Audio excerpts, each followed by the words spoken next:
Cable 2.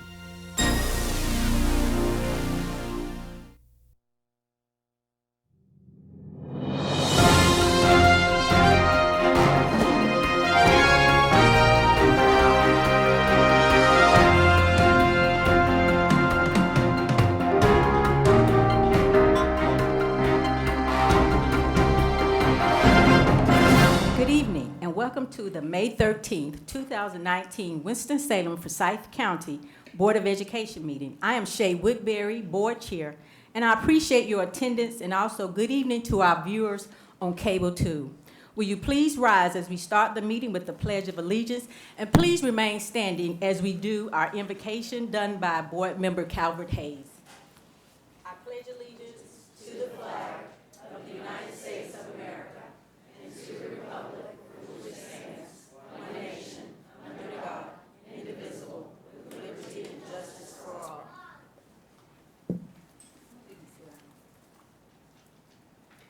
Let us pray. Lord, tonight we come together asking for your guidance, your wisdom and support as we begin this meeting. Help us to emerge in meaningful discussions. Allow us to grow closer as a group and nurture the bonds of this community.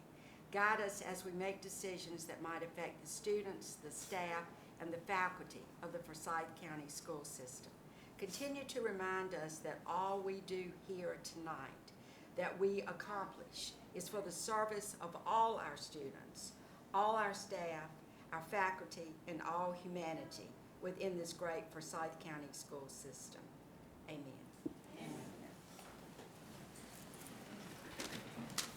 Our first order of business is the agenda review.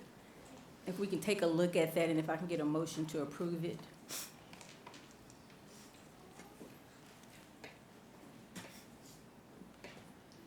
Move approval. Second. Any discussion, questions? All in favor? All opposed? Motion carries. Our next item will be recognitions and appreciations, and I'll come up to the front so that I can get started.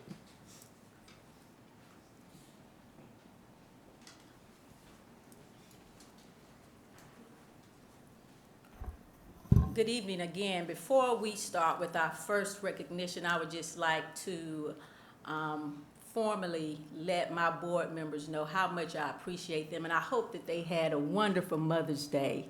All of them are such great mothers, and I hope also you all did out here in the audience were able to spend time with the mothers that have helped to get you along the way, so thank you for that.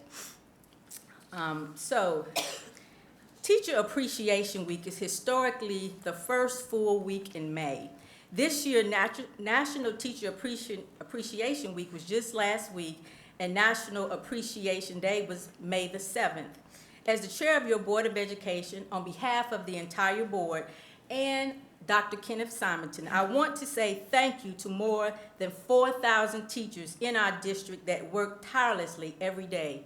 Your efforts to serve as role models, mentors, educators, confidants, leaders, counselors, and so much more are definitely noticed and appreciated. We are grateful for the countless hours you spend planting seeds of knowledge that shape our future leaders.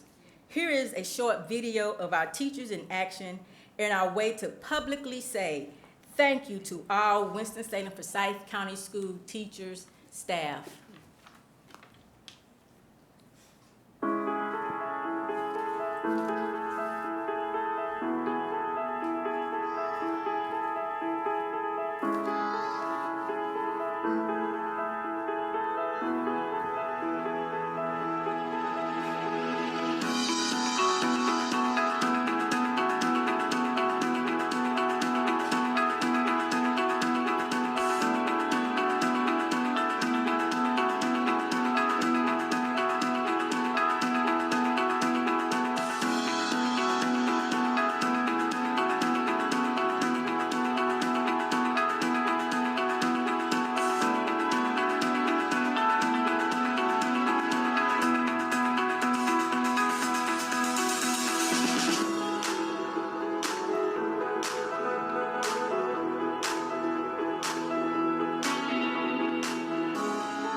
So I know that we specifically said teachers, but I appreciate the advocacy of Rhonda Mays, our FCAE president, who makes sure we understand that everybody that's on the ground working for our students are educators, and we need to always appreciate all educators, of course, including our teachers, so thank you. Next on our agenda is the 2018-19 Winter State Champions, which will be presented by Mr. John Sullivan.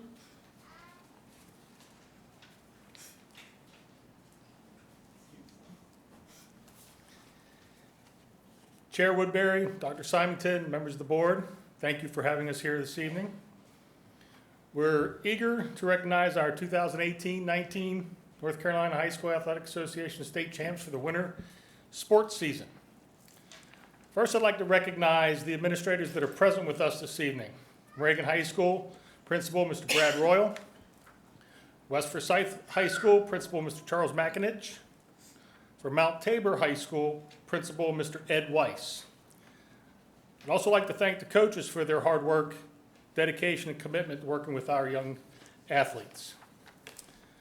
So we will begin with our individual state champs for the winter season. So if they could come out now. And there's a long list of them, too.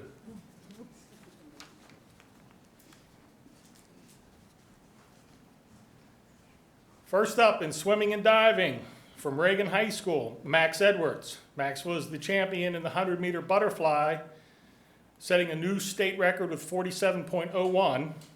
And he was the champion in the 50-meter freestyle, also a new 4A state record with a time of 20.33.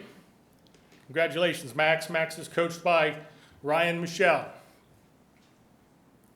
In wrestling, 4A wrestling, West Forsyth High School, Mike Dalton, 113 pounds. Mike is coached by Jason Hooker. Indoor track and field, 3A, Mount Tabor High School, pole vault, Patrick Freeman. Patrick is coached by Patrick Cromwell, Mike Riley, and Chris Page. And from Parkland High School, these young ladies are not present this evening, but I'm going to recognize them. Long jump, Ija Mumford. 55-meter hurdles, Alexis Patterson. 55-meter dash, Alexis Patterson. 4x200-meter relay, Ija Mumford, Alexis Patterson. Delnique Penn and Diamond Lyerly. Indoor track and field, 4A, West Forsyth High School. Women's pole vault, Lindsay Absher. Women's shot put, Destiny Griffin. Men's 1,000 meters, Will Atkins. Men's shot put, Mason Ellis. West Forsyth athletes are coached by Jeff Thompson and Nate Newsom. 4A indoor track and field, Reagan High School. 4x8 meter relay, Gwen Parks, Ainsley Cooper, Samantha Troop, and Sophie Faircloth. The Reagan athletes are coached by Eric Fritz. Congratulations to all our individual champions.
If there are any parents that came with these students, please stand up so that we could recognize you too.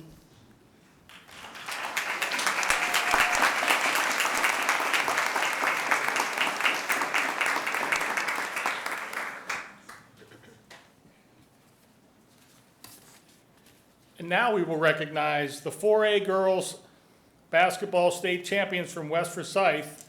This is West Forsyth's first girls state basketball championship and the school's 8th team state championship. Head coach Brittany Cox and the West Forsyth Titans. Now Brittany will say a few words.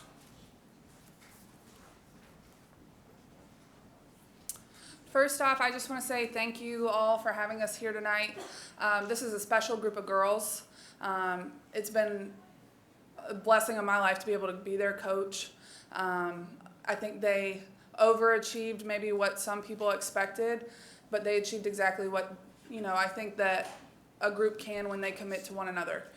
They say that talent wins games, but teamwork makes championships. And this group really committed to giving everything they could for one another. I've never had a group of girls who gave everything they could for the team. A lot of times on championship teams, not everybody gets the publicity or the accolades, but every single one of them can hold their head high and call themselves a champion, and this is a championship group of girls. So I'm very proud to be their coach. I'm going to introduce each one of them. We're going to start with our freshmen. First off, we have Caroline Johnson. We have Jackie Futrell. Sophomores, McKenna Dwiggins, Brianna Booth, Alana Gary, Shakira Baskerville. We have our junior. We actually have two juniors. One of our juniors is playing in a state playoff game for soccer tonight, so Catherine Bion's not with us. And we have Madison Dwiggins, sorry, we have sisters. And now our seniors, Brooke Schaefer, Callie Shire, and Destiny Griffin. And we have two of our assistant coaches here tonight, Lindsay Brindle and Johnny Hill. Thank you.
And again, if all the parents could stand up of these students.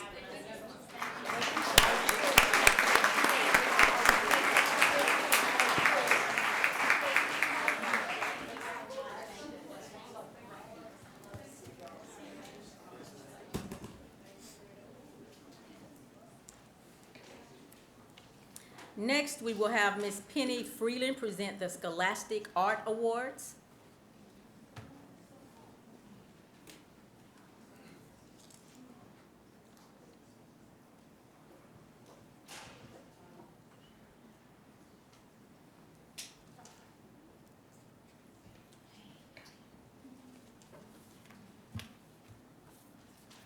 Dr. Symington, Chair Woodbury,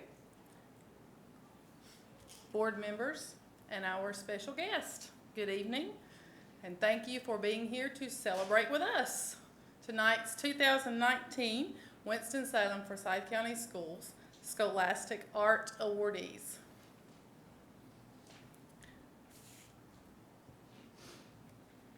There were 147 schools represented in our scholastic region with over 3,000 total entries in this year's competition. We were awarded 100 Regional Gold Key, Silver Key, and Honorable Mention Awards. From that, 25 of those were Gold Key Awards, making up 16% of those awarded in our 62 county region. We also have one National Gold Medal Award. And just so you understand that, only 161 gold medals were awarded in our 62 county region, and we have 25 of those. So that's an outstanding representation. At this time, I'd like to recognize those awardees. First, from Clemens Middle School is Nicholas Meeks, and his teacher is Stacy Stevens. Next, Carter Andresen. He's from Haynes Magnet Middle School. His teacher is Barbara Buttrin, if she'll please stand.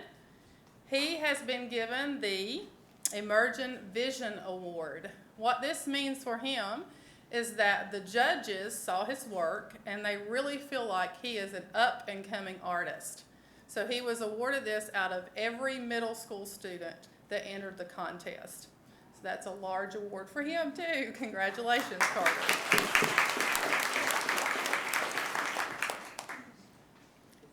Carter, if your parents are present, I'd like for them to stand as well.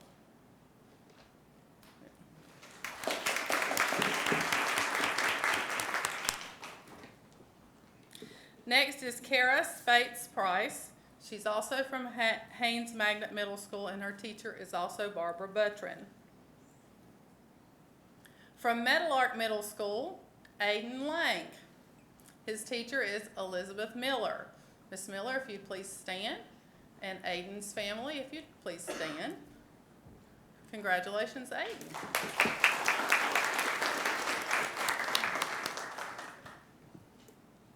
Isabella Hernandez is from Walkertown Middle School, and her teacher is Meredith Jones.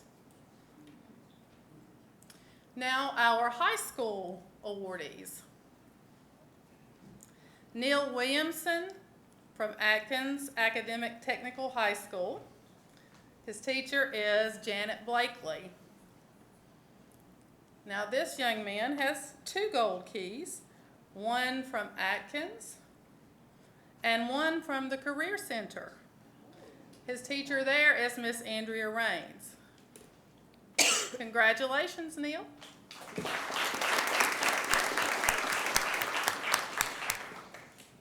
Janet, Andrea, and Neil's parents, if you're in the audience, if you'll please stand up.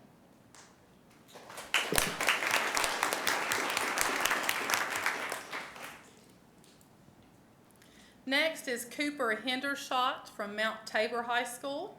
His teacher is Alice Morley. From Reynolds High School, Piper Moeller. Her teacher is Phil Beninati.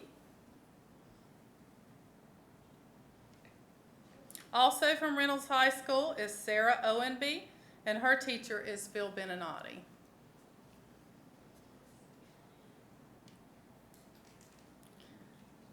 Lydia Spears, also from Reynolds High School. Her teacher is Kenneth Mulway. And I heard a wow. Yes, all of these students are wow. Madison Nichols from Reagan High School, and her teacher is Jennifer Willard. Miss Willard, if you'll please stand, and Madison's family, if you'll please stand.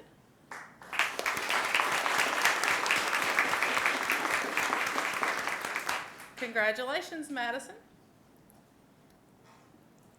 From Walkertown High School, Karen Umanzer.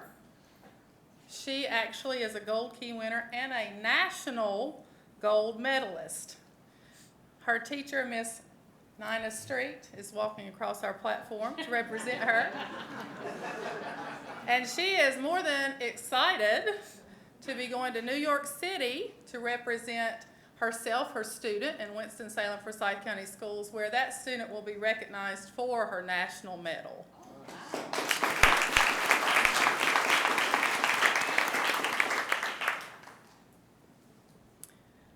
Next, from West Forsyth High School is Aneska J. Mirafuente, and her teacher is Elizabeth Betson. Also from West Forsyth High School is Dominic Kiter. His teacher is Elizabeth Betson. Miss Betson, if you'll please stand. And Dominic's family, if you're here, please stand.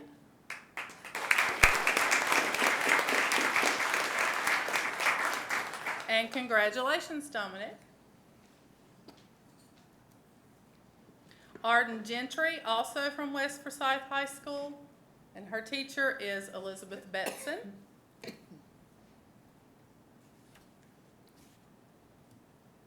Morgan Carnes from West Forsyth High School, and her teacher is Nathan Newsom. Victoria Rento from West Forsyth High School, and her teacher is Nathan Newsom.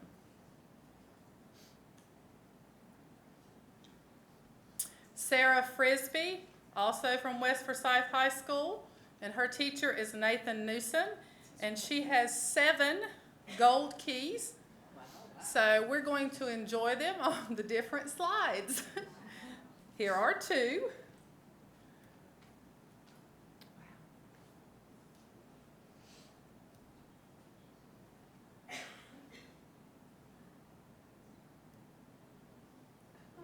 I know.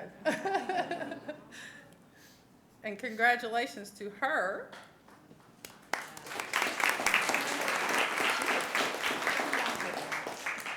And this concludes our recognition of our Scholastic winners. Congratulations to each and every one of you.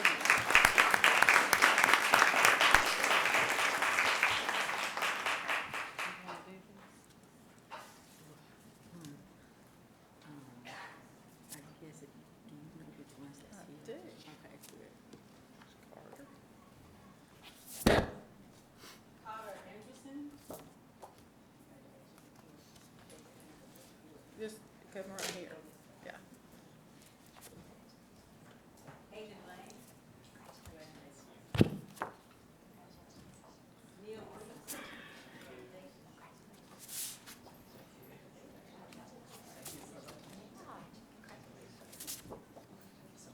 Hello, Madison.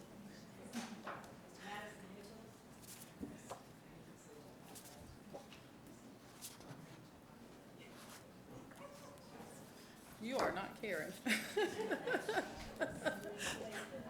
Okay. That's the last one.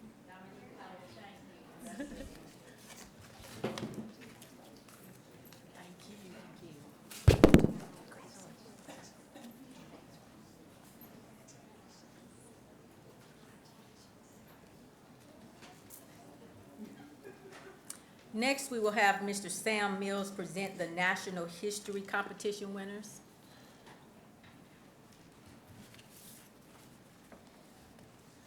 Good evening, Chair Woodbury, Dr. Simonton, and members of the board.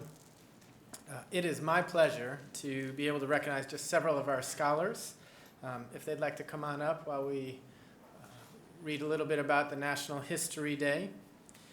So the North Carolina State National History Day is a nonprofit educational organization that offers secondary students the opportunity to conduct original research on historical topics of interest based on a designated theme.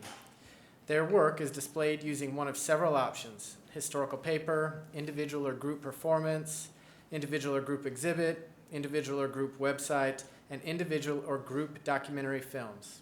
Students enter their research projects into local and state competitions that can lead to a participation in the national competition at the University of Maryland at College Park in June.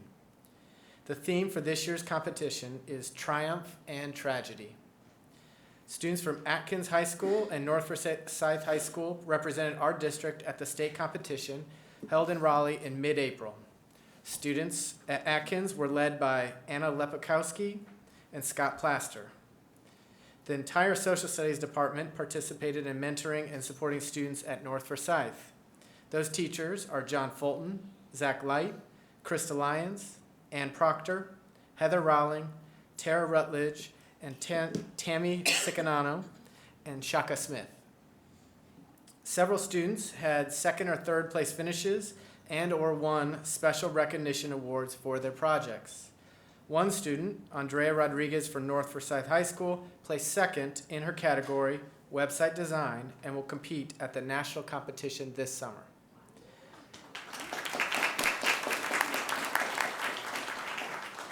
At this time, I'd like to recognize our students. For historical paper, from Atkins, Lucas Bender won the African American History Award.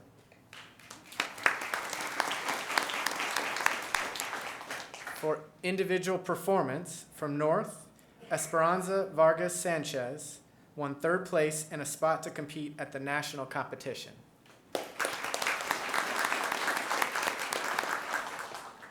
For a group performance, from North Forsyth, Yvette Cuervas Torres, Ryan Garcia, Tristan Van Hoy won third place.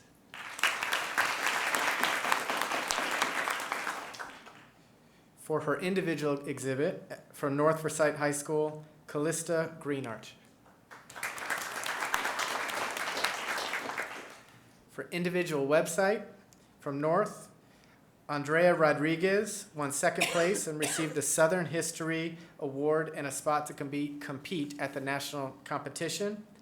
And Dana Sanderson won third place in the Agricultural Environmental History Award.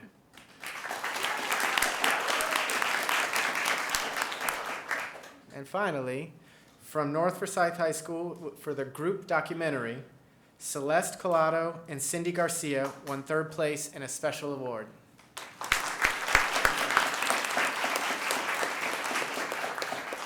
We are very proud of your collective efforts. And at this time, we'd like to recognize you with an award.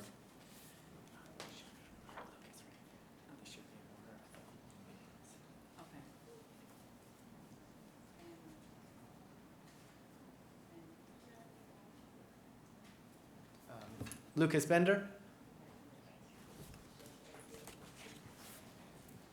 Esperanza Vargas Sanchez.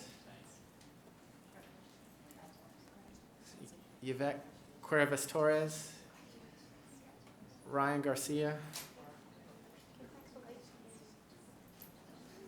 And you're not Tristan, right? No, not Tristan.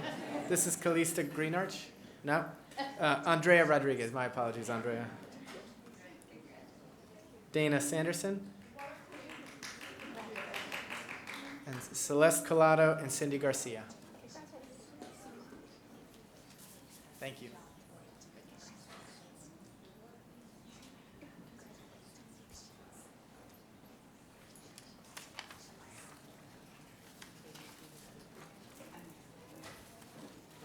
Next, we will have Ms. Christina Forney present the Magnet Schools of America Award recipients.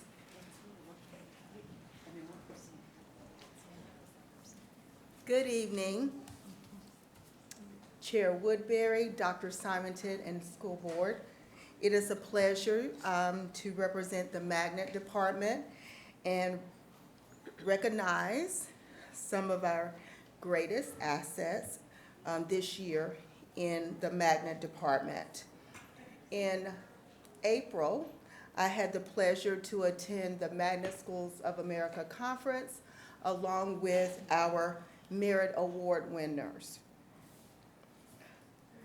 The first Merit Award is our School of Excellence. The School of Excellence is given to only a select group of magnet schools that have demonstrated the highest level of excellence in all facets of the Merit Award application across the nation. This year's honoree from Winston-Salem, Forsyth County was R.J. Reynolds High School, whose principal is Leslie Alexander, and magnet coordinator is Karen Morris.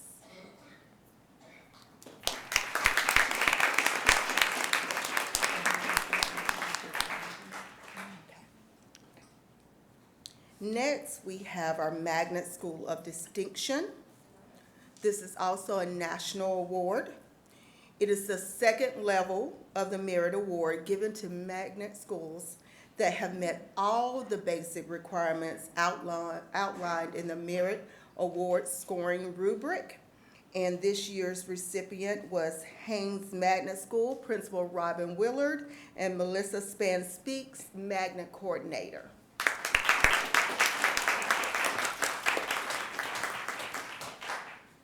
Then we had the honor here in the district to honor our Principal of the Year, Magnet Principal of the Year, and each principal had the opportunity to submit an application for Principal of the Year. It really was supported by their SIT team in the school, recommended the principal, and this year's Principal of the Year is Sheila Burnett from Conoke. Did I say it right? Conoke. I'm working on it. Conoke Elementary School.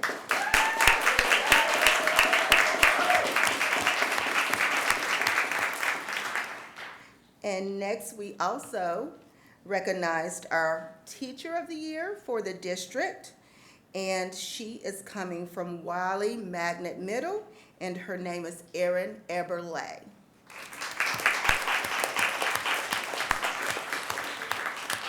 Congratulations to all of you.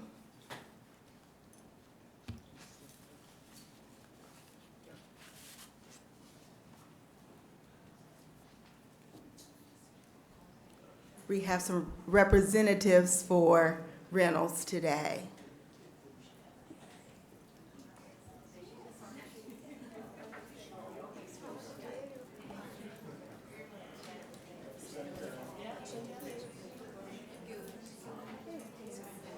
That means a lot.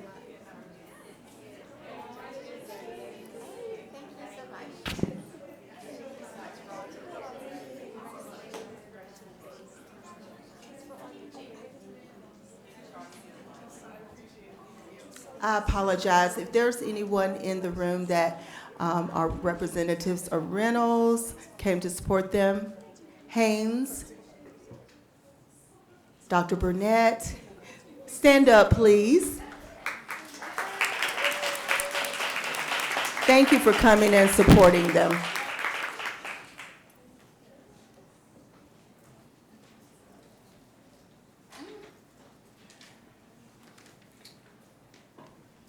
Our next order of business is the public comments on the agenda item.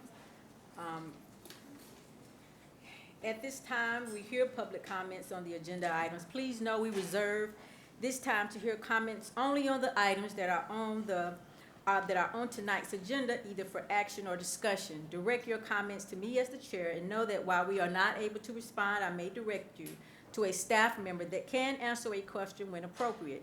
We do ask that you be respectful, kind, and know we cannot talk about sensitive and private student or personnel information in this public setting.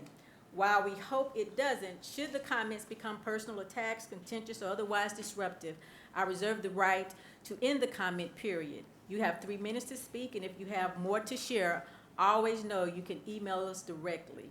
Thank you. First, we have Ms. Rhonda Mays from the FCAE. Good evening, Chairwoman Woodbury, the board, and Dr. Simonton. I am here because I want to thank you for taking the time to listen to the voices of individuals in the community on a variety of topics and issues of concern.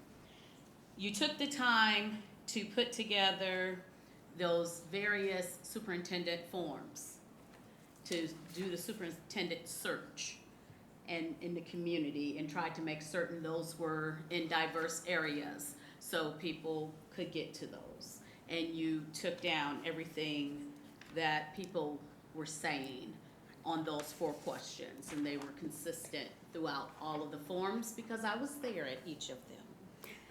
You also have gone and put together other committees, the school choice, the climate culture committee. One of the things we want to make certain that happens is that we don't just have these things put together, but the information is used to get to a common goal and outcome that is going to be beneficial for our students in our district and our educators as well as our community. Because we want to continue to build strong students, strong schools, and strong communities here in Forsyth County. We can no longer go with just checking the box that we can say, oh, we did have this committee, we did this. But we need to make certain there's action behind it, that it's purposeful and not just going through the motions. Please make certain the information that you receive, the community input, the input that you receive from educators, that it's actually used in order to create some real outcome for our district so we can be the best that we can be in Forsyth County. Thank you in advance. Thank you. Next, we have Katie, Sohn, and Lee.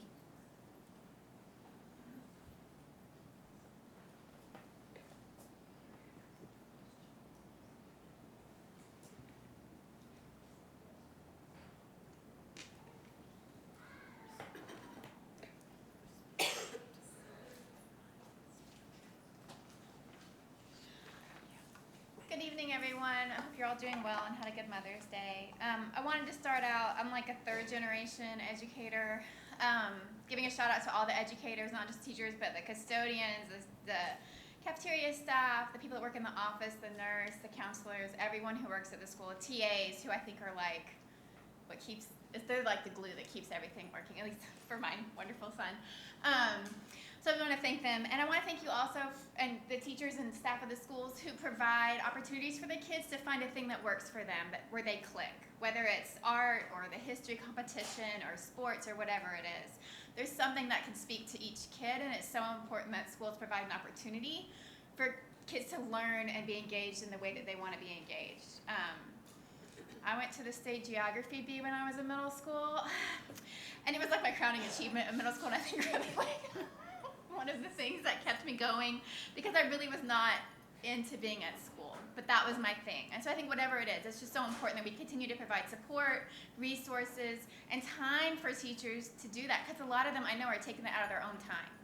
They're not getting paid the extra to the whole North Forsyth Social Studies Department to mentor those kids.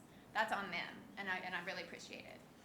I mainly wanted to speak about also the superintendent search that's in progress right now. I'm really excited to hear the update tonight.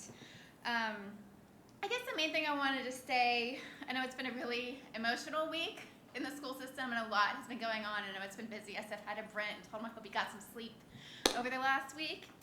That what we're doing, the status quo, is just not acceptable. We have to make a change, a deep, deep change in our school system. Whether you're talking about guns in schools, which frankly, I don't even think y'all should have to be worrying about, because it shouldn't be a problem. It shouldn't be something we're worrying about, that there's so many guns around that kids are bringing them in their backpacks or making threats. White students are 2.6 times more likely to score career and college ready on their end of grade tests. There's a 40% achievement gap between white and black students in grades 3 through 8 and in grades 9 through 12. 40%. That's just exacerbating a problem that we already have. We have got to make a drastic change in the school system here. And I hope that when you hire the next superintendent, you will really look at someone who has experience turning the ship around in school systems like ours, who has experience working in a diverse system, where we are a majority kids of color system. We're an urban system. We also do have some rural areas, so we need to think about that. I really hope that we'll bring in someone from outside the system, outside the area, who really has had experience in other areas with things that work. Thank you. Thank you. Our next sort of business is the discussion items. And first we have up, of course, Allison Schaefer and Jim O'Rourke with the superintendent search.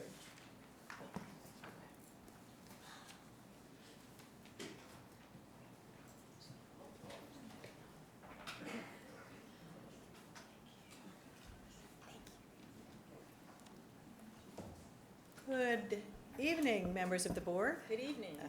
and Superintendent Symington and members of the public. Nice to see all of you here.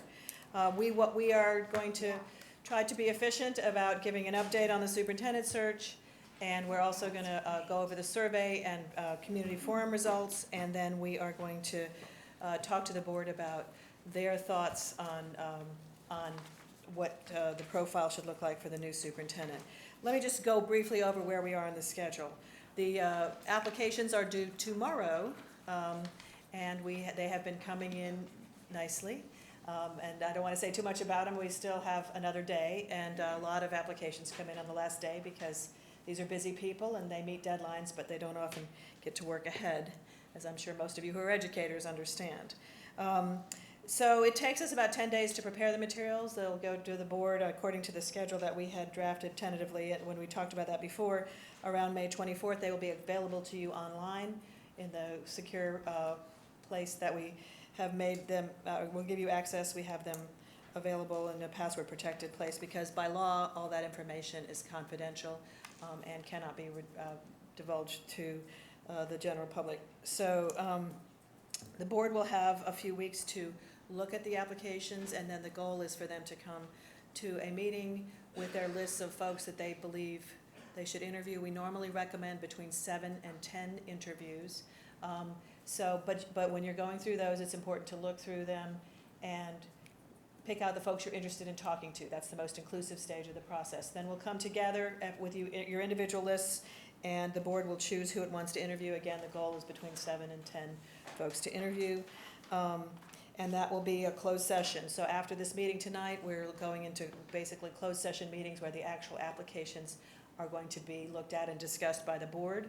Again, the access to the applications is limited to the board's attorney, and folks like us who are working with you. And so that's one reason why it was so important to get all the community input and all of the survey results that we had, so the board can consider that as it looks at who it wants to interview. And we're going to report on that in just a minute so that the public knows the results of those as well as the board gets a summary. Then the board after that will conduct first interviews. Generally after the first interviews they narrow it down to about 3 or 4 people for finalists. And then at that point there's a very thorough background checking process that is done. Again, this is all confidential under our state law. And then they will interview the finalists, and there will be contract discussions, and then there will be an announcement. The target date for the announcement and election of a new superintendent is July 26. So there's interviewing process to go through at this point. The targeted date for employment to begin is about a month after that, because by law you generally have to give a month's notice if you're going to leave your job, but that's a negotiable item. So hope that kind of gets the public oriented toward what's coming, that there will be an announcement hopefully by the end of July. But those are target dates. If the board needs longer to make it an informed decision, then it can take that. Those are not promised dates, just targets. So with that said, we have had a really, really good past few weeks with a lot of, we had 5 public forums. They were well attended. There was a robust discussion in the forums. The board members attended and listened. We have done a summary of that, and then we also had your surveys. So what we're going to do is Jim is going to come up and talk about the forums. He was at most of them, and give you a summary of those, and then I'll come up and present about the surveys, and then we'll do your profile.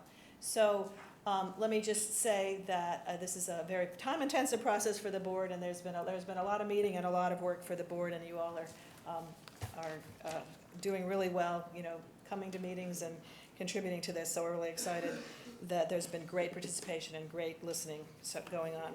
So Jim, I'm going to ask you to come up and talk about the forums and how those went. Thank you, Allison. Good evening, Madam Chair, members of the board. It's my pleasure to be here tonight to provide you with what I hope will be a brief summary of the 5 community forums that you scheduled to gather feedback from members of the community as well as your staff. As we mentioned, there were 5 community forums attended by about 120 participants scheduled over the course of about 3 weeks.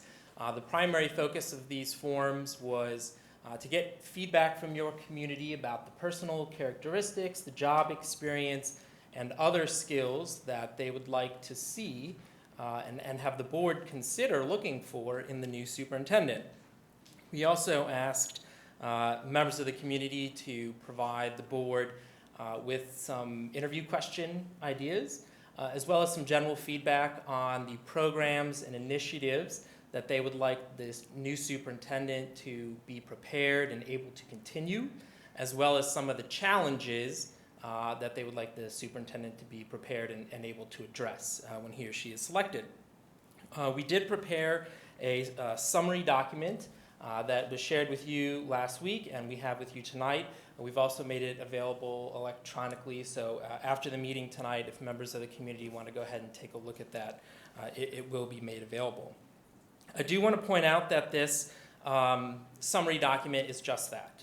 This is just a summary of the community forums. This is not a transcript. This isn't every comment.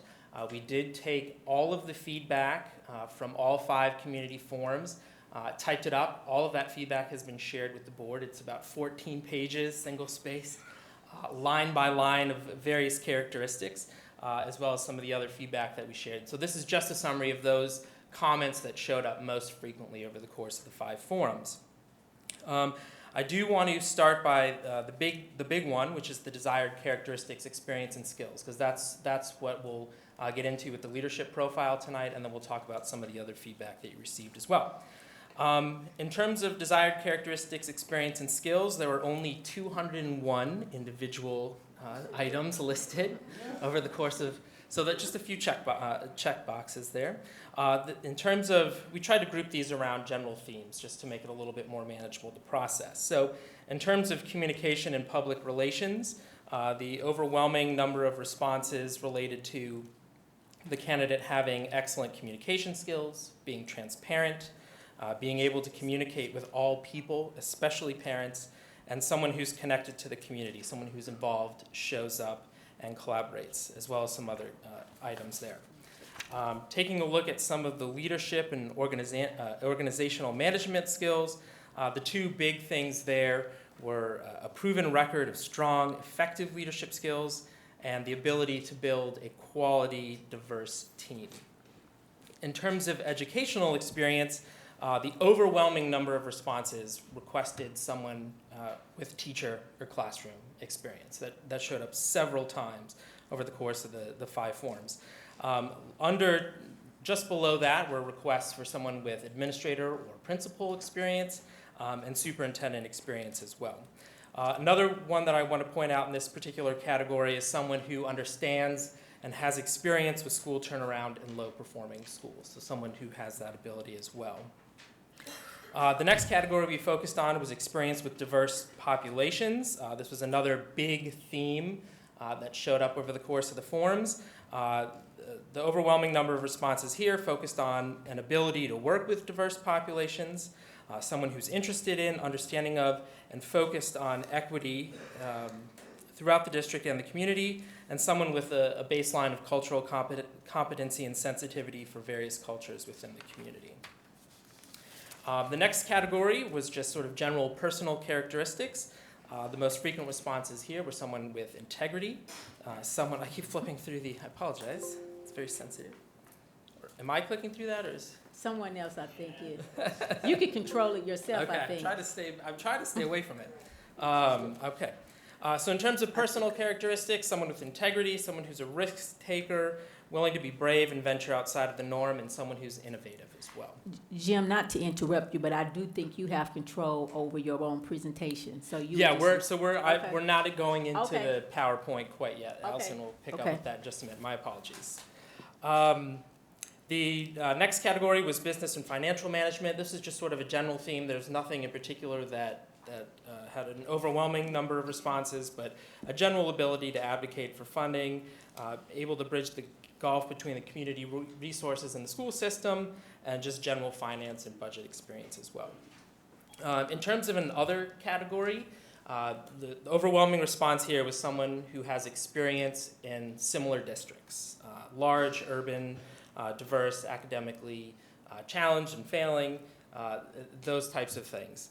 And the superintendent experience shows up here again as well. And then, of course, sort of a 50-50 split between someone from the outside and someone local and internal. So good luck with that one. So that was the general list of characteristics, experience, and skills. There were a couple other questions that I won't go into nearly as much detail. In terms of interview questions, we will make that complete list available to you. There are about 114 different questions that were recommended to the board, but the overwhelming number of responses seemed to focus on a plan for family engagement. That was something that the community really wanted you to sort of probe as part of the interview process. And again, we'll make all 114 questions available to you. In terms of programs and initiatives to continue, you've got 55 discrete responses there. A big emphasis on business partnerships and choice, your choice programs, but with some sort of restructuring and recalibration. And lastly, were the challenges to address. And you got about 102 different responses there. And we tried to, in the interest of full disclosure and transparency, we tried to include as many of these here so we weren't sugarcoating it necessarily. So we generally lump these around some larger themes, particularly related to safety and security, diversity, parent engagement, facility issues, education, instruction, and low-performing schools, some leadership and management challenges as well as financial budget restraints and limited funding. So that was some of the feedback that came from the community forums. We also did include a list of those organizational statements that the board received. Again, the full text of all of those has been made available to the board, but we haven't made copies of those and included them in your packet tonight. But again, you have access to all of those as well. Okay. Very good. I'll turn it back over to Allison to go through the survey results. I would just like to add that the following groups are added to our presentation as it relates to information that was sent in. Action for Equity, academically and intellectually gifted advisors, group of Winston-Salem Forsyth County Schools, Big Four Association of Forsyth County, Centers for Exceptional Children, Coalition for Equity and Public Education, Forsyth County Association of Educators, the Forsyth Promise, the Winston-Salem Foundation, Deborah Cochran, Daisy Foster. So these were all individuals that actually emailed or sent word to us about what they thought we should look for in the next superintendent. Thank you. Okay, so the board has hard copies of the stuff we're talking about tonight. So there's a document, again, that we've made available for online for you to produce publicly for the more detailed. But be sure that we have communicated everything to the board that we have received, including the individual statements and all of the comments at the forums at which the board members were present.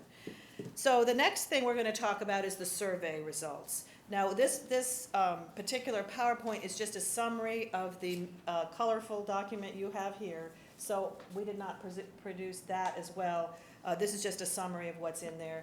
But the board has, again, a more complete survey result document that, again, will be made available to the public. So let me see if I can do this. All right. So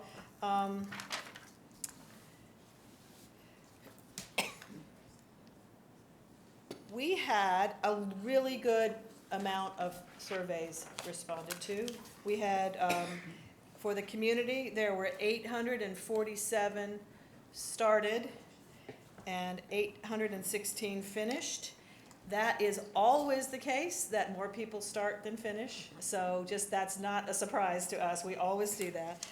Some people just give up in the middle or decide not to complete it. But the responses that are recorded or started are recorded, so it records whatever folks have started. So and then there were 355 comments, all of which were provided to the board online and in the materials that you have. The documents that have been handed out tonight and will be made available to the public include those comments, but they have to be redacted to take out the names of people under state law. So you'll see some black spaces there where it says, please hire so-and-so, or don't hire so-and-so by law. We have to take those out.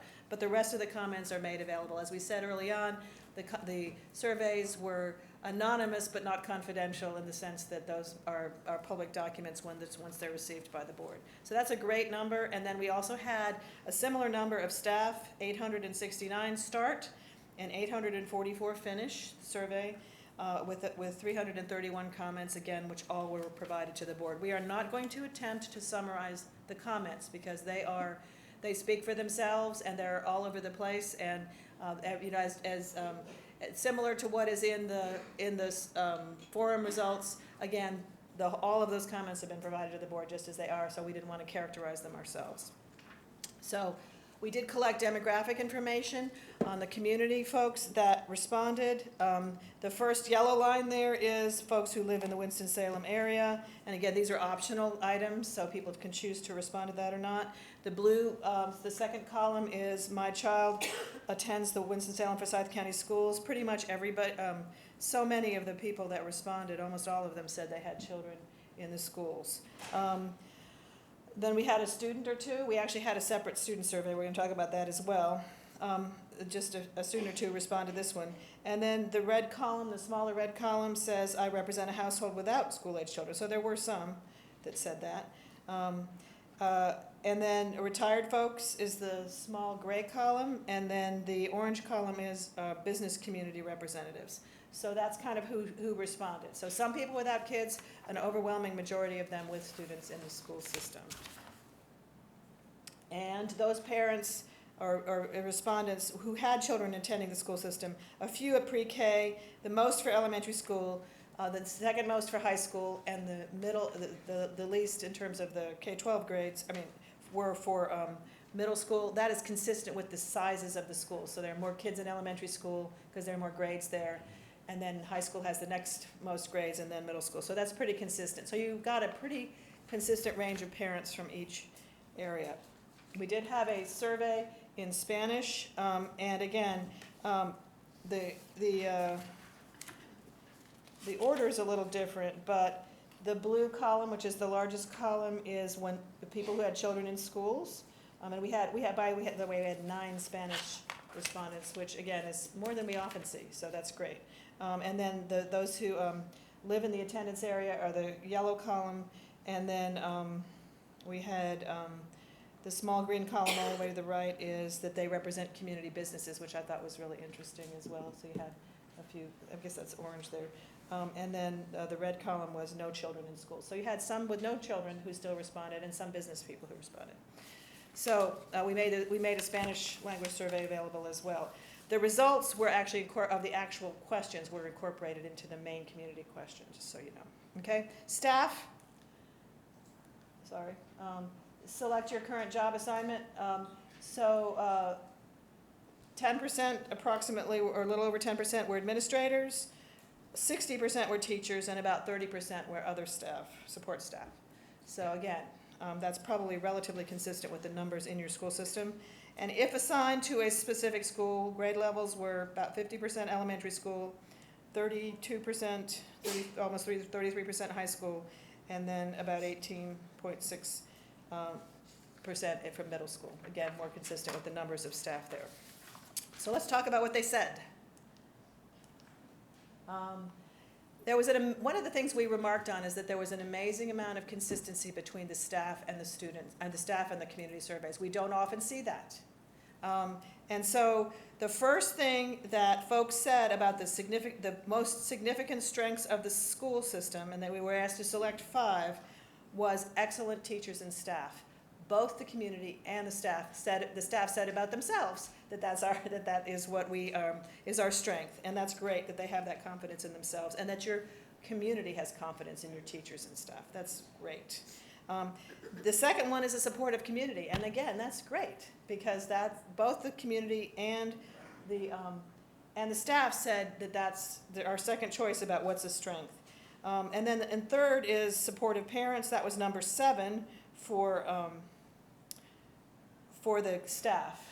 And the fourth for both of them was available resources. There is a feeling that there are more resources here that are available to the school system than other places. And then the size of the system was number 5 for staff. So the larger document does more comparisons, but those are the things that people feel good about in your school system, both the staff and the community. So the next item we asked about was skills and expertise that the new superintendent should have. The top one with parents or the community was communication with parents and community. Not surprising, but that's a really big priority for your community is communication. And that came through in the forums as well, that was a big issue.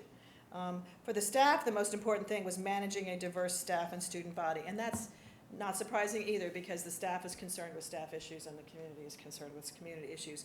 But the communication with parents and community was number 4 for the staff also.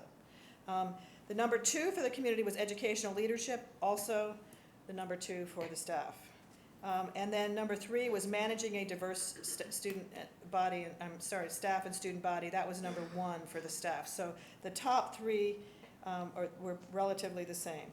The number 4 was for the community was curriculum development and instruction, and number 5 was academic standards and student assessment.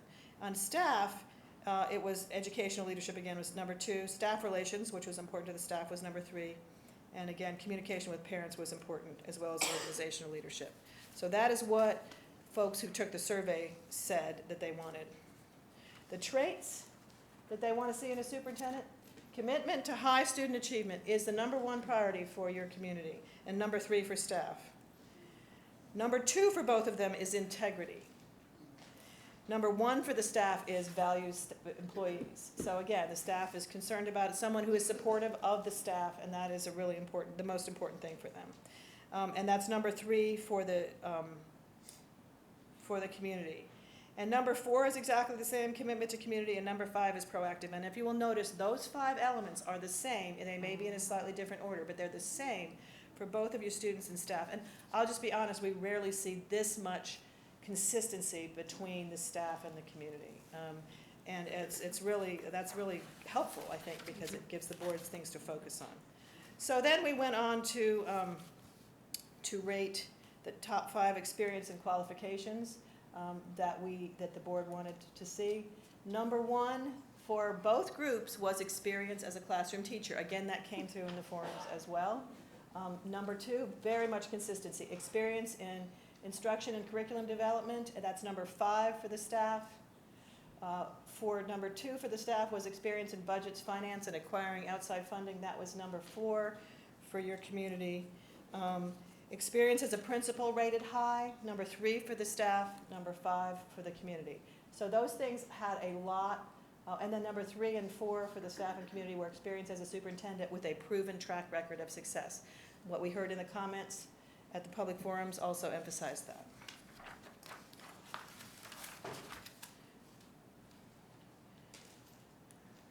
Characteristics the top 5 characteristics were: demonstrated ability for the community to enhance student performance, especially in identifying and closing or narrowing the achievement gaps for students. That was number 1 from your community. Closing the achievement gap. So that's clearly the top priority for your community folks that took this. Number 2 for the community and number 1 for the staff was inspiring trust and have optimism, model high standards of integrity and personal performance. So a hard worker who's a model for staff and students. Very important for the staff and the students. Number 2 for the staff was willing to listen to input but can make tough decisions when necessary. That was number 3 for the staff. So we'll go down the next slide. Excellent people skills rated number 3 for the staff. Excellent communication, again, was important. Ability to communicate were number 4 and 5 for both of the groups. Communication, integrity, committed to erasing the achievement gap. So those were the main points that were very consistent with what we heard in the forums as well, and what you've heard, I think, in your public comments here at board meetings. Okay, we did have a student survey at the request of the board, and interestingly enough, most of them were students. 97.53% were students, but 2.4% were not students. So a few people took the survey that weren't students. Again, we had the other survey available for staff and community level, but the board did want to hear from students. So interestingly enough, in the next slide, you'll see that the majority of students, almost 60%, were from middle school, which is really interesting, that the kids were engaged or encouraged or something to take this survey, and that's great. we didn't see as much elementary school. We did still see 24% elementary school participation, and our high school students were only at 14.5%. So they're already thinking about college, I guess, or what comes next. I don't know what that is, but anyway. But there was a good response. So do we have here how many? Anyway, so we asked them how they would rate their experience at their current school, and 45% good said good, 44% okay, and only 10%, which is, not too bad, is said that it was a bad experience.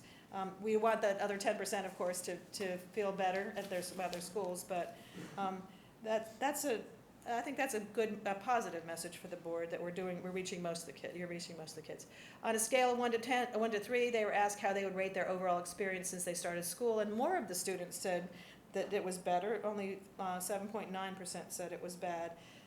Almost 50% said it was good, and 45% said it was okay. So that's a good message. Okay, so you'll see a theme here. What are the 3 things you like best about your schools? Teachers, number 1. Good news for the teachers. Friends, and then the school itself. Okay.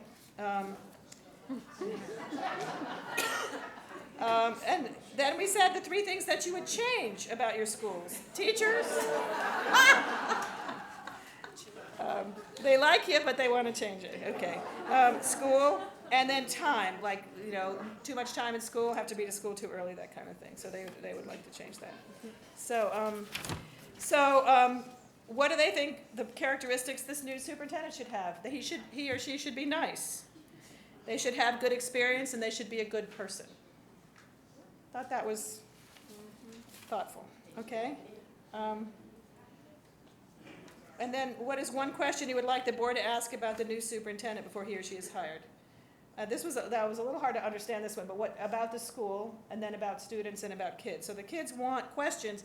The way we took that was the kids want questions about interacting with students and how they relate to students and what they're going to do for the students. So that concludes what we had for you. There's a lot more information in the written materials that we've distributed, and both online and to you, and on a hard copy, and they'll be available for the public. But I think this was a really strong effort to try to get as much input as possible. And I think, remember that those people who chose to comment on the surveys, it's not scientific, it's the people who chose to fill it out because they wanted to say something to the board. And the comments are where you'll find some very interesting stuff. The next and last step we're going to do is to have the board talk about, I'm not going to touch that because I understand somebody else is controlling this, but Jim is going to come up and we're going to take down what you have gleaned from this and what you think is important, sort of that you're going to let your public know what you think is critical for you that you want to focus on as board members and as a board as a whole. So we're just going to let you guys sort of give your ideas separately. We're not going to try to have a discussion where you all agree, because that's not, I think that's not the point. That's not the point. The point is that we want all the board members' thoughts no one being discounted or excluded. So we want to make sure everybody's voice is heard, and that's part of the process. Okay? Thank you. I'll lead the discussion, but I know you all were going to come prepared with some ideas that you had after looking at all the information and absorbing it. So who would like to go first? Would there be somebody want to speak? Well, I thought long and hard about this, and I came up with 3 things. First, I think the person should be able to walk on water. I think that person should be able to spread the Red Sea. And lastly, to create another universe in 3 days. So now we'll get to reality, right? It would be ideal. There was only one person who ever did that, and he's not available currently, I don't think. Okay, just in case. But seriously, I did really look at what students and community folks said, and including our staff, and I thought that the students inspired me to think about the person we hired, and that person should be nice and kind. And I think that will definitely go a long way with continuing to build morale in our school district and throughout our community, that person is just simply nice and kind. And then something that the community stressed was integrity and good education. And so that means to me that person should be able to do the right thing for all children in face of opposition, and that person not consider job security because they're doing the right thing. So that's what integrity and good character would mean to me. And lastly, I thought about experience. I think that resounded also amongst the input from community and staff, and our students know that this person should be an experienced superintendent that comes from a similar demographic, a similar location, so an urban district, one that is similar to our size or even larger. And experience is good by way of, I've been a superintendent before, but I also think we need to consider what is your proof that you have attempted to close the achievement gap. Show us your proof that you have implemented a progressive literacy plan, and show us your proof that you've also implemented a very robust equity plan from your previous job. Thank you.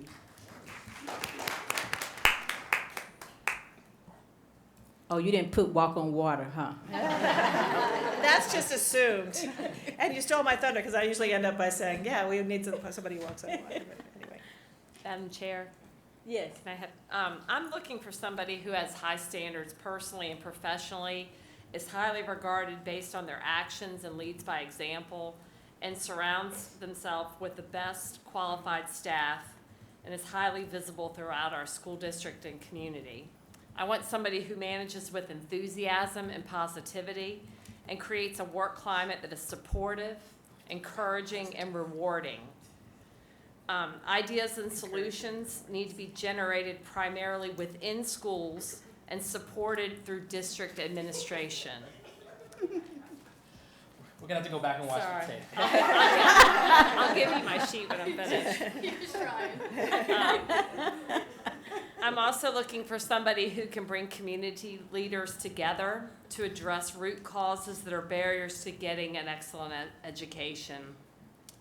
We have so many root causes that impede our children, and we're going to need help from the entire community to address those issues. Yes.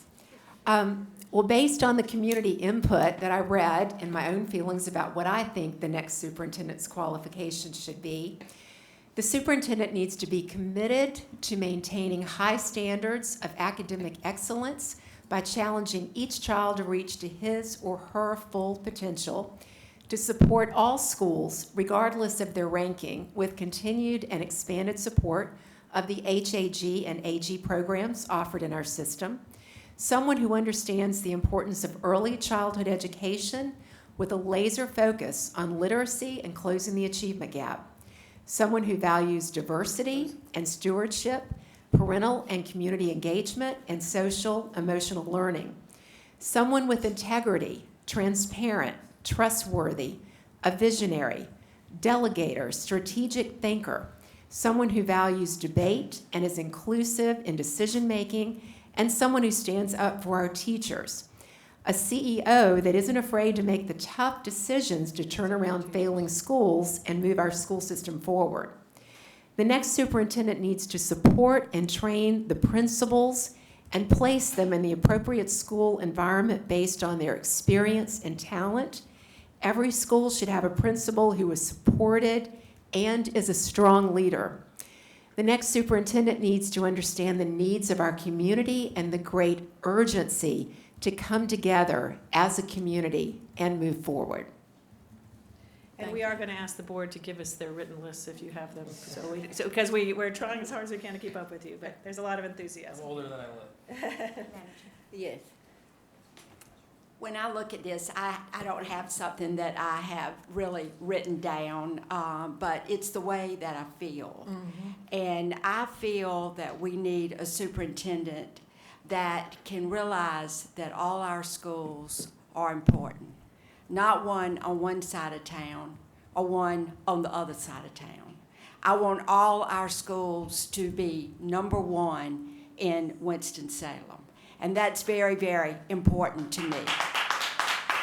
Diversity, if we look at where we are and we look at where our failing schools are, unfortunately, they are centered in an area. And I don't like that. I don't like to feel like I walk into one school and I am at the top, and I walk in another school and I am at the bottom. I want all our schools to be equal. I want all our schools to be there for every kid that is from Winston-Salem, Forsyth County. I also want more support for our teachers. I want more support for those that drive the buses. I never really thought about waving to the bus drivers. But let me tell you, everybody that turns my corner on Northwest Boulevard and drives a bus, I'm out there waving to. It's amazing how important our cafeteria workers are. It's amazing how important the people that are not just teachers are. And I want support for everyone that works in our Forsyth County schools. Of course, I want turnaround. I want the schools, we've talked about it and talked about it and talked about it. I've been on this board almost 4 years, and all I've heard is the failing schools, the failing schools. I want a superintendent to be able to walk in and have new ideas, not just the same stagnant ideas that we've talked about for years and years and years. So I'm looking for someone that can think out of the box. I'm also looking at our community. I look at some of the people in our community that are always here, and I thank you for being here, and I know who you are. I know what teachers are always here, but I want more involvement in our community. I want our businesses to get involved. There's money out there, and our schools need it. That's just, I could go on and on and on. But my main thing is equality in our schools for every child that gets on a bus or walks into that door, and for all our children to be created equal. And our superintendent has got to be the leader. He's got to make the decisions when it's not an easy decision. He's got to be able to think out of the box. But more importantly, he has got to be the captain of our ship.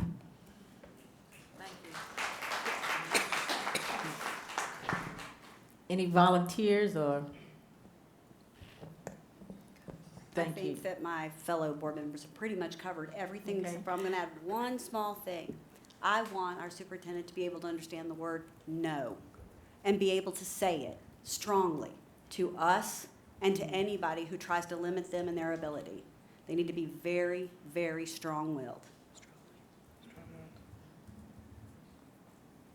Okay. Anybody else have anything to add?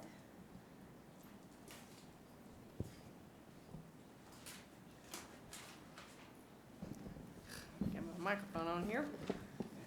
Yeah, lots of words have been said, and I agree with everything. In fact, I agree with a lot of the things that, most everything. I would say 90% of what was shared by the community, the students, and the staff. For me, just speaking from a personal standpoint and then as a board member, probably top of my list will be integrity, honesty, and character.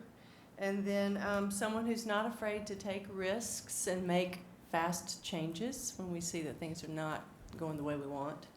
And then somebody who's not afraid to have people surround them who don't necessarily share their strengths. So a good leader, I think, is not afraid of other smart people and having people on the team that have different strengths that they can bring to the table. So I think that's something high on my list. Board Member Jones, do you? I'm good, Chairwoman. Okay, we have said a lot thus far. Okay, and then lastly, we have the Vice Chair, Board Member Burke. Thank you so much, Chair Woodbury. I'm going to read my list because it's quite extensive, so please bear with me. I believe the next superintendent of the Winston-Salem Forsyth County School System should possess the following 8 characteristics. First, someone who will be committed to having the best interest of all students, teachers, administrators, staff, and our community at the center of every decision. Second, someone who will prioritize school safety concerns that range from structural, layout, the implementation of enhanced safety features to bullying, someone who understands not only the importance of school safety, but also the current vulnerabilities of our district in this regard. Third, someone who is able and willing to clearly identify inequities across this school district. Someone who is sincere in their commitment to achieving equality throughout our school district.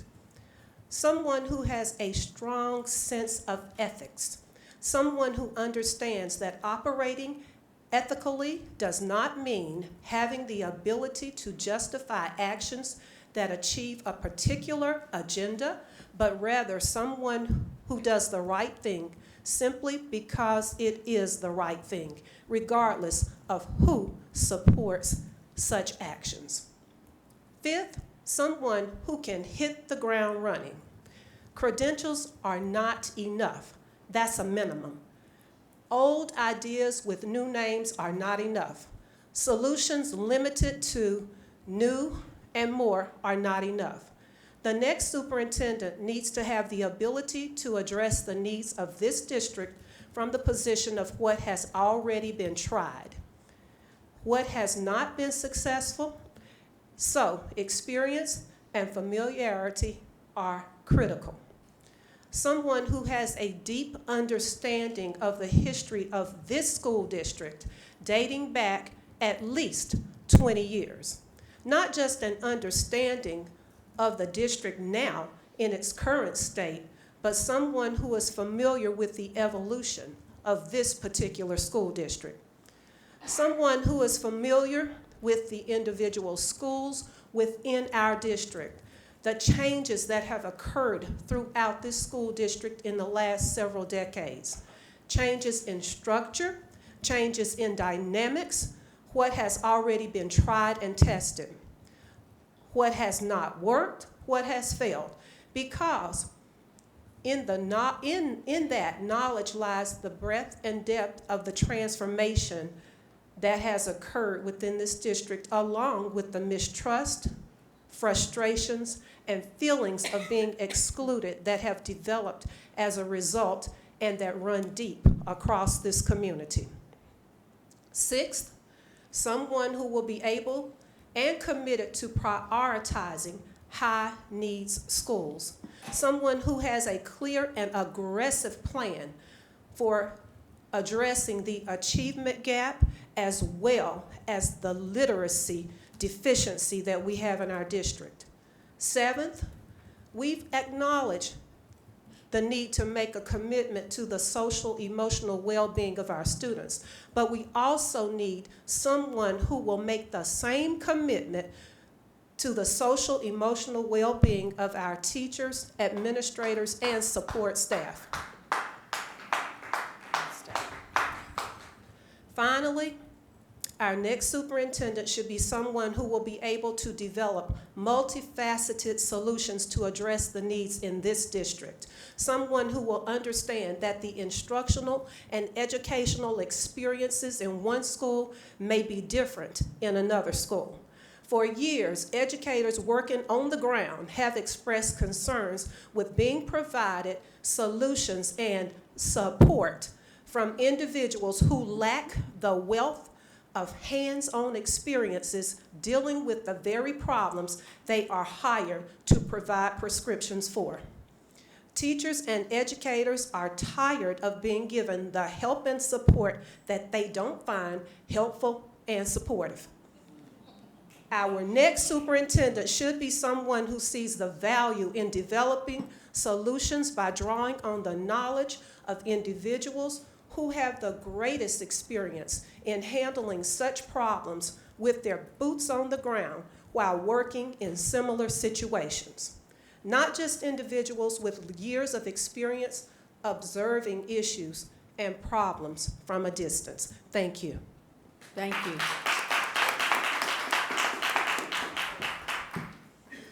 so is there anything else you need from the board as it relates to developing the leadership profile at this moment? No, ma'am, that's a lot, and we're gonna go back, what we're gonna have. We did our homework. You did your homework, I'm impressed. That was a lot of information to absorb and react to, and you Yes. obviously have spent a lot of time thinking about this and listening to your folks. So what will happen now is that we will take this back, we will use this to develop a leadership profile that will be turned into a rating sheet, not a mandatory rating sheet, but a guide for the board to consider these things. We will group them like we did on the public forum, so you'll have some kind of a way to keep track of, there's evidence of this, there's not evidence of this, and there also, that this is information that will be used to devise questions as you go through the process. So the idea of all of this is to keep in mind what the community's concerns are, what the board feels strongly about, and for you to hear each other and for the community to know what you're going to focus on. Now we go into the closed sessions of looking at individuals guided by this information. And so it's important, that's again why it's important to do this up front before you start seeing applications. So I don't know if you have any other questions, but I think we've got what we need in terms of feedback from you for this. So thank you very much. I will be around if there's any other questions or whatever, but we appreciate the hard work that you're doing. We know it's a lot of work, and it's going to be more work coming. So, Oh, yeah. but it's the most important thing that you do is finding a good leader for your school district that will get you into the next century. And if you do have these in writing, it would help us to have them. Okay. Allison, before you take your seat, I would like for you to, and I think maybe you and I sort of had conversation about this, just to alert our community sort of about how the board will have to ultimately make a decision on whether we will publicize our finalists. I know that you wanted to maybe have. Under the state law, all the information about the finalists is confidential. And so unless the candidate were to give you permission to release their names, you cannot do that, and you cannot release the information about those candidates. We do get this question often. It is rare that you have a board open up for the finalists because the state law prohibits it, and what happens in my experience is when the board has pushed that, you have lost your best candidates. And I actually got a phone call today from a candidate who is an experienced superintendent who's interested in equity issues, and he said, I'm not willing to put my name out in public because if I don't get the job, I won't be able to go stay in my district.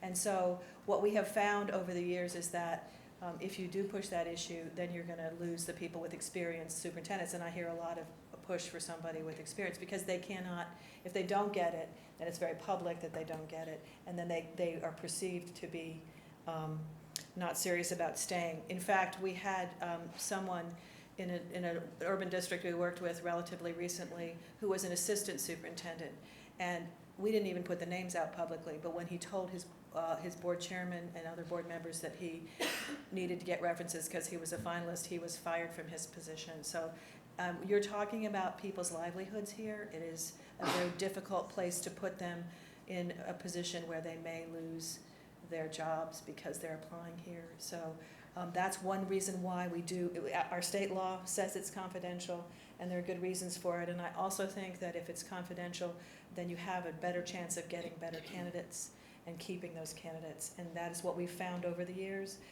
to be a better process. That's why there's so much emphasis at the beginning on community input. Your community has elected you to make that decision. Our state law says the board is the sole decision maker. We do not recommend candidates. No one has that responsibility but you, and it is a big responsibility. Does that help a little bit? It does. I just wanted the community to know that we have heard the feedback regarding being, transparent about our final candidates, but I want you to know that that is a serious decision that the board has to make, that we have not made that decision yet, but I wanted the community to hear from the experts what the recommendation is. So once we figure out how we're going to respond, then we will definitely, ideally, let the community know whether we will proceed based on the recommendation of North Carolina School Board Association or we're going to do something different.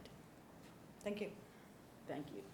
I would lastly like to thank Ms. Schaefer and Mr. O'Rourke for being hands-on in this process, that they have delivered very personalized service to make the community forums and the surveys come to life so that the choice of our next superintendent is sincerely a very collaborative process. And as of right now, I think that because of the leadership of North Carolina School Board Association, that we're starting this process off right, and ideally and prayerfully, it will end up just as good. So thank you so much, Allison and Jim. Next, we have another discussion item. Board Member Bramer will provide a report on the School Choice Special Committee. We had our meeting on May the 6th, and we had two presentations. Our first came from Daryl Taylor about our transportation system.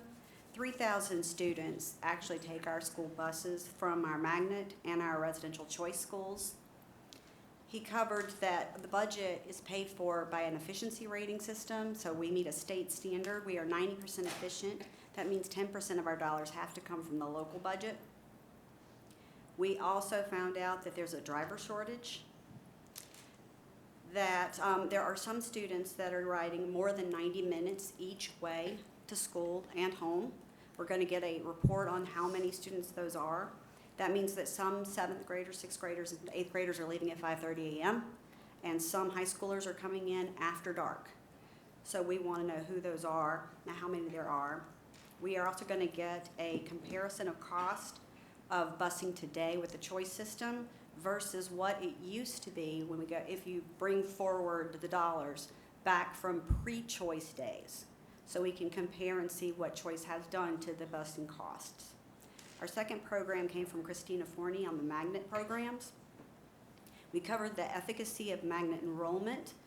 Most of our schools are very successful, but we do have some that are underutilized. So we're going to look at marketing potential and making sure that everyone understands exactly what those magnets can do for the students. And that concluded our meeting. We will meet again on June 3rd. Thank you, Board Member Bramer. Next, we have Board Member Kaplan. She is going to report out on the Climate, Culture, and Equity Special Committee. Thank you. The Climate, Culture, and Equity Committee met on May 6th. We welcomed all current and new committee members. We decided to keep the committee to 20 members. It was agreed upon by the committee to allow members to send a proxy if they couldn't make the meeting. We also agreed to meet during the month of June.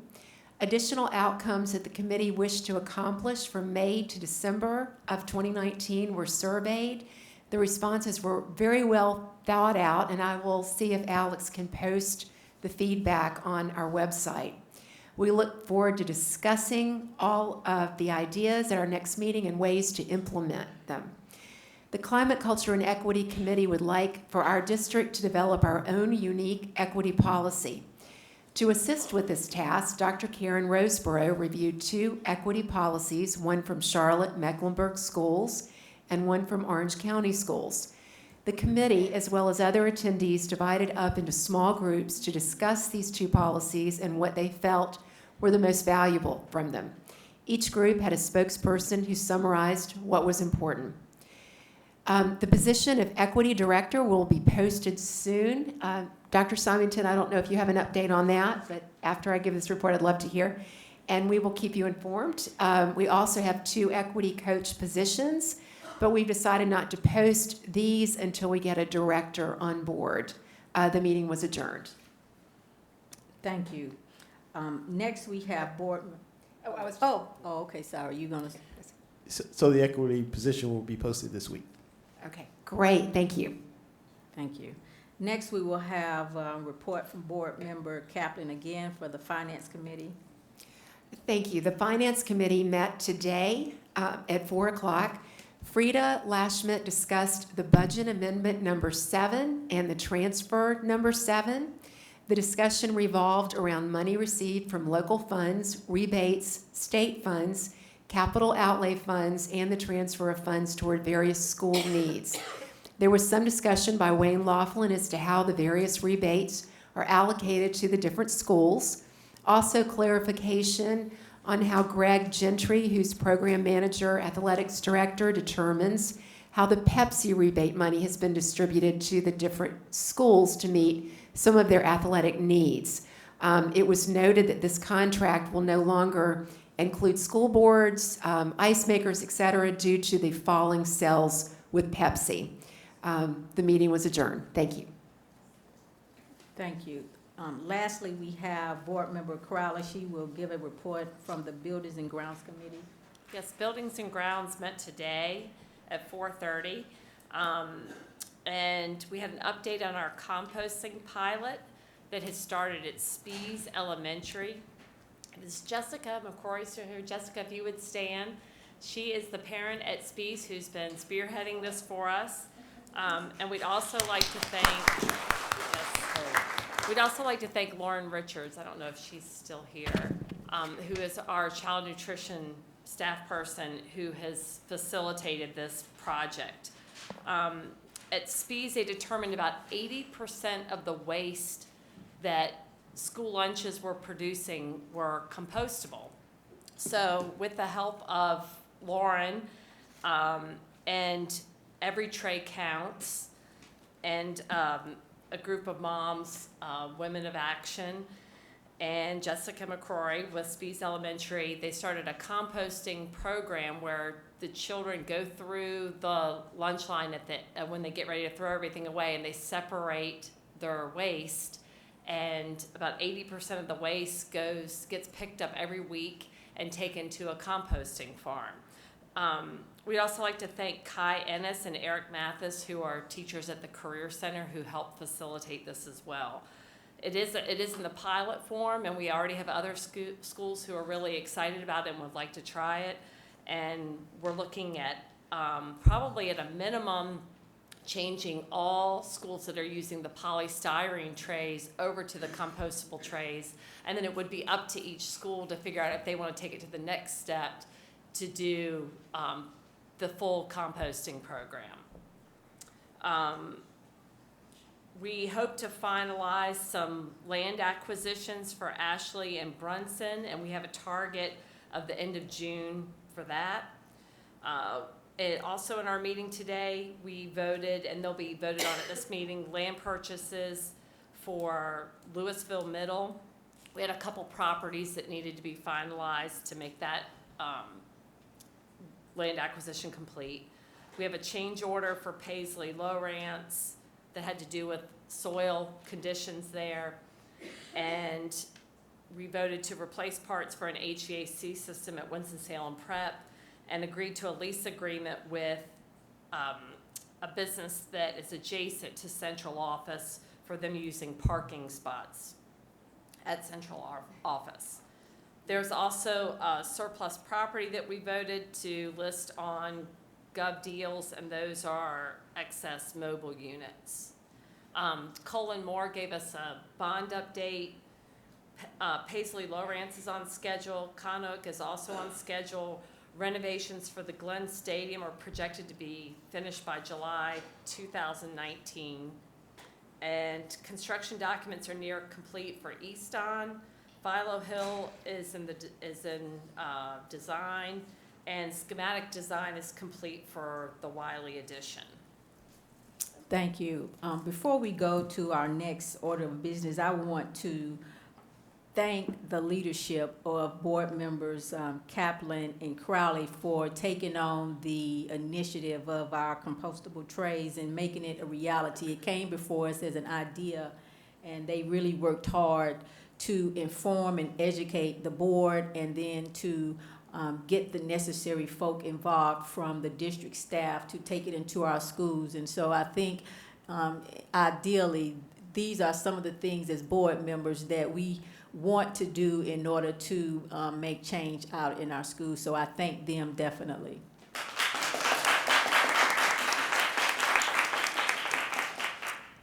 So now we're going to go into our action items. We have several items that need to be considered for approval. Is there a motion to approve the land purchase on Robin Hood Road? So second. Any discussion or questions? All right. All approve? All oppose? I think the motion carries. Next, is there a motion for the approval of land purchase on Robert Hood Road? I guess that's the Tuttle component. So moved. A second. Any questions, discussion? All in favor? All opposed? Motion carries. Next, is there a motion for the land purchase on, again, Robin Hood Road for the Murray part? So moved. Second. Any questions, any discussion? All approve? All oppose? Motion carries. Next, we have the Lawrence Paisley change order number 3. Is there a motion to approve? So moved. Second. Any questions or discussion? All in favor? Okay. All opposed? Okay, the motion carries. Next, we have consideration of the approval to replace the water piping at Winston-Salem Preparatory Academy. Second. Any discussion or questions? All in favor? All opposed? All right, next we have approval of the National General Lease. Is there a motion? So moved. Second. Questions or discussion? All in favor? All opposed? Motion carries. Lastly, we have the consideration of approval for the disposition of surplus property for mobile classroom trailers. Second. Any questions or discussion? All in favor? All opposed? Motion carries. The next item on our agenda is the consent agenda items, which include approval of minutes, the meeting minutes for April 30th, 2019, the approval of special call meeting minutes for May 7th, 2019, and the approval of the general personnel report. Motion to approve agenda items. I need to recommend an amendment to that, or a change to it. In the, who attended the April 30th, Dana Cuddle-Jones was omitted. So, She's got it. uh,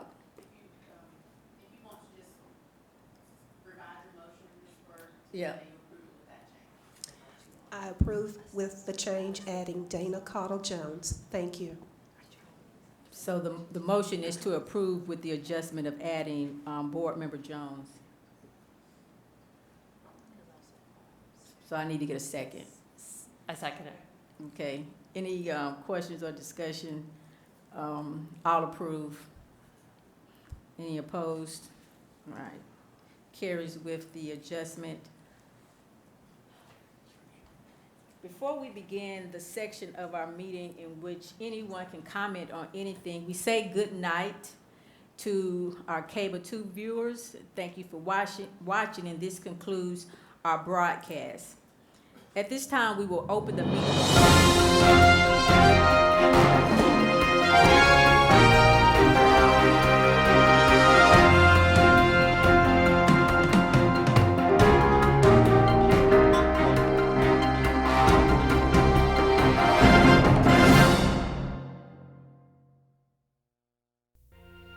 Thank you for joining us on your school channel, Cable 2.